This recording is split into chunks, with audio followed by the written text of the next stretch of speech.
అన్వేషణ అన్వేషు ఇంకొక రకంగా నేరం చేశాడు. భయా సన్నీ యాదవ్ గురించి ఇతను కౌంటర్గా ఏం మాట్లాడాడు అంటే, నీకంత డబ్బులే కావాలి అనుకుంటే గనక నువ్వు మీ అమ్మని తీసుకెళ్లి సికింద్రాబాద్ లాడ్జ్లో పడుకోబెట్టొచ్చు కదా, అంతకంటే ఎక్కువ డబ్బులు వస్తాయి అన్నాడు. నేను కేసు ఫైల్ చేద్దాం అనుకుంటున్నా అతని మీద. అదొకటి. రెండోది, ఇమ్రాన్ అనే అతన్ని చౌకగా మాట్లాడుతూ అతను కూడా బెట్టింగ్ యాప్స్ కి ప్రమోట్ చేశాడు.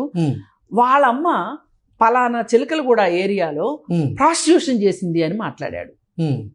నువ్వెవడివి చెప్పటానికి? ఇప్పుడు వాళ్ళమ్మని పడుకోమని చెప్పడానికి నువ్వెవడవి, ఈమె పడుకుంది అని చెప్పడానికి నువ్వెవడవి? వాళ్ళ అమ్మ వ్యక్తిత్వాన్ని హననం చేసేందుకు నీకేం హక్కు? నీకు హక్కు లేదు. పైగా వాళ్ళ అమ్మ అసలు నువ్వెవడివిరా అతను పడుకోబెట్టడానికి, నువ్వు పడుకోబెట్టమని చెప్పటానికి? అసలు మీ ఇద్దరు ఎవర్రా? ఆవిడ మీద మీ పెత్తనం ఏంట్రా? అసలు నాకు అర్థం కావట్లేదు.